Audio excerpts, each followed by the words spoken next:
पण राऊत त्यामध्ये 2 तारीख, एप्रिलची 2 तारीख ही अतिशय महत्वाची मानली जाते, कारण त्या दिवशी शरद पवार यांची राज्यसभा खासदारकीची मुदत संपते आहे. आणि असं म्हटलं जातं आहे की पुन्हा पवारांना जर राज्यसभेवर निवडून जायचं असेल तर जे राष्ट्रवादी काँग्रेसचं आमदारांचं संख्याबळ आवश्यक आहे. भले महाविकास आघाडीकडे आहे, पण इंडिव्हिज्युअली राष्ट्रवादी काँग्रेसच्या संख्याबळाचा विचार करता एक लक्षात घ्या बघा, हा तुमचा प्रश्न चुकीचा आहे.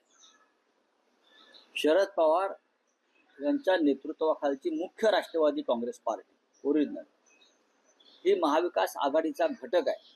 अजूनही बाकी सगळे हवाबाजी आणि पतंगबाजी, हे होईल ते होईल मग असं होईल.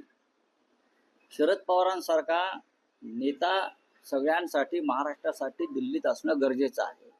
हे मी स्वतः पवार साहेबांशी बोललेलो आहे. आमच्या दोघांमध्ये याच्यावरती वारंवार चर्चा झालेली आहे. पवार साहेबांची एकंदरीत एकदा अशी मानसिकता दिसली की आता थांबायला पाहिजे.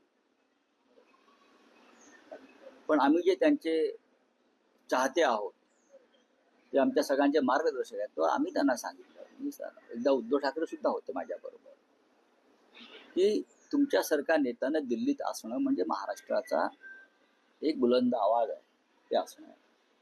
शरद पवारांनी ज्या दिवशी ते ठरवतील की मला निवडणूक पुन्हा लढायची आहे, महाविकास आघाडीकडे तेवढी ताकद आहे की पवार साहेबांसारख्या नेत्याला निवडून आणण्याची.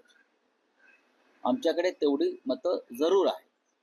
त्याच्यामुळे पवार साहेबांसारख्या नेत्याला कोणापुढे हात पसरायची गरज नाही.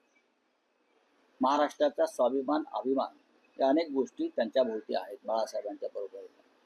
त्याच्यामुळे शरद पवार साहेब जर निवडणुकीला उभे राहणार असतील, त्यांनी राहावं अशी आमची अपेक्षा आहे, इच्छा आहे सगळ्यांची.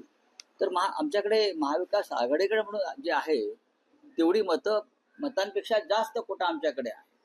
आता देवेंद्र फडणवीसजी किंवा इतर काही लोक त्यांनी कितीही त्याच्यामध्ये अपशकुन करण्याचा प्रयत्न केला, विशेषतः दिल्लीत, तरी तो यशस्वी होणार नाही.